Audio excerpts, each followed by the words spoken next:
We're going to play with some exponential models here in this video. And we're first going to start by using this graph. So how is the number of life forms changing from day to day? Now, you can do this two ways, really. If you notice that they're doubling, right, that's one thing. And we'll talk about that in just a second. But if you didn't recognize that, you could say, well, I have two consecutive, new, old.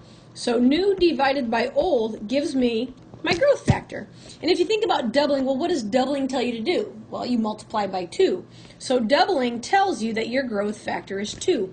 Just like if you were tripling, you'd be multiplying by 3, and your growth factor would be 3. What is the initial value? Well, if we look at where we started, at time 0, our value is 40. And what unit of time? This is our first problem. We're dealing with days. Okay, so knowing that, construct a model. Well, my initial value was 40. My growth factor was 2, and I'm raising this to the time period, where X is the number of days since discovery.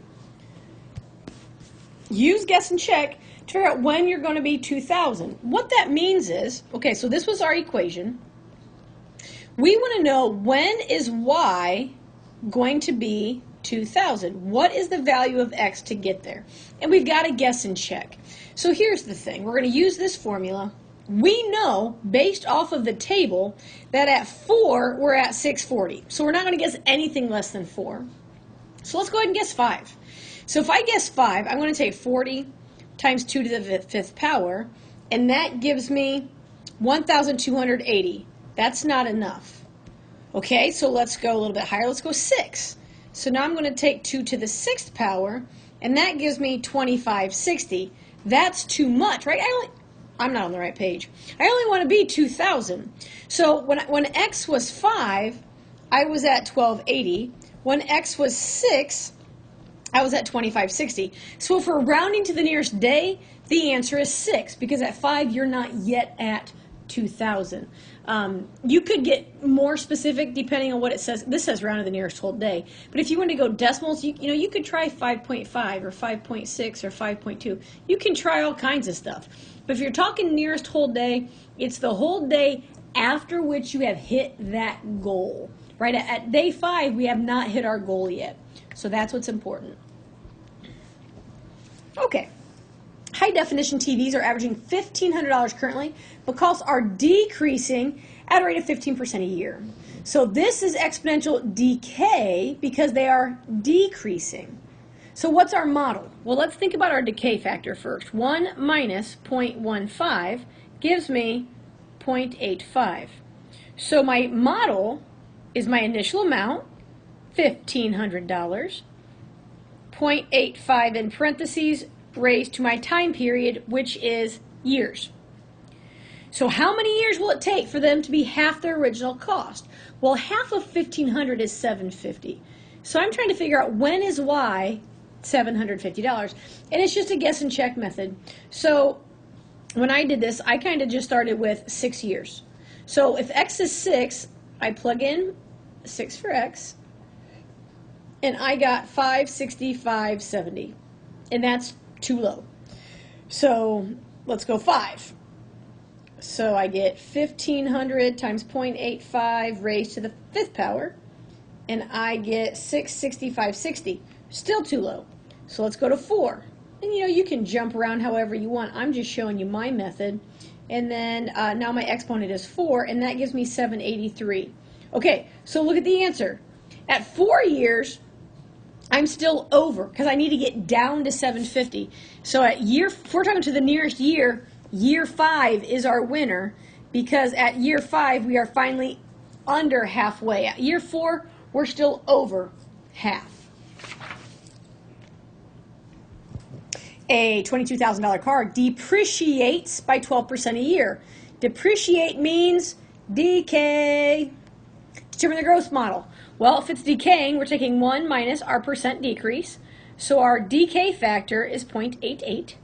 So my model is original value of 22,000 times my decay factor raised to the time period, which in this case is years.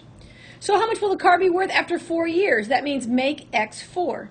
So y equals 22,000 raised to the fourth power. Again, this is an exponent. Use the exponent key in your calculator, and you should end up with approximately $13,193.30.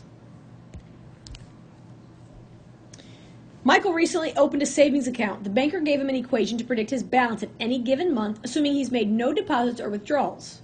So this is, he put money in and then he lets it sit. So this is the equation that shows what's going to happen. So the equation is as followed. 975 times 1.003 raised to the m power. Now, just the way it's written, you can see initial amount. This is 1 plus the percent increase. Great. So how much did he first deposit? Well, that's his initial amount of $975.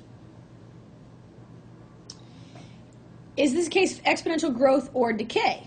Well, growth. And how do we know? The inside piece is greater than 1.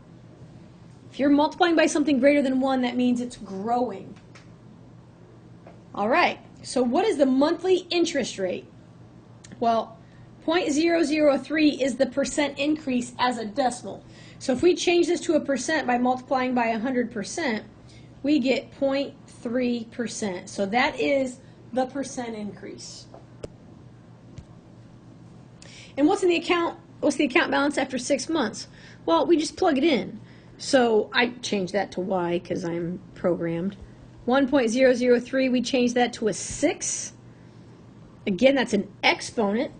And that would give us a value of $992.68. And after 12 months, well, we do the same thing. We just put a 12 in there instead of a 6. Again, exponent, use your exponent key, and we get $1,010.68. Weird that they both end in 68 cents, I think. And how many months will it take to have at least $1,000 in the account? Okay, well, think about this. At 6 months, we were at $992.68. At 12 months, we were at $1,010.68. So I would say maybe halfway between there because, pretty close. So let's guess x is 9. So if I plug that in, 975, 1.003 raised to the 9th power, that gives me $1,001.60. Now, if you want to double check, oops, wrong button. If you want to double check, you can say, well, what if x is 8? Because maybe it's 1 less than that. 975, 1.003 raised to the 8th power. That gives you 998.65. So you really need 9 months to break the $1,000 mark.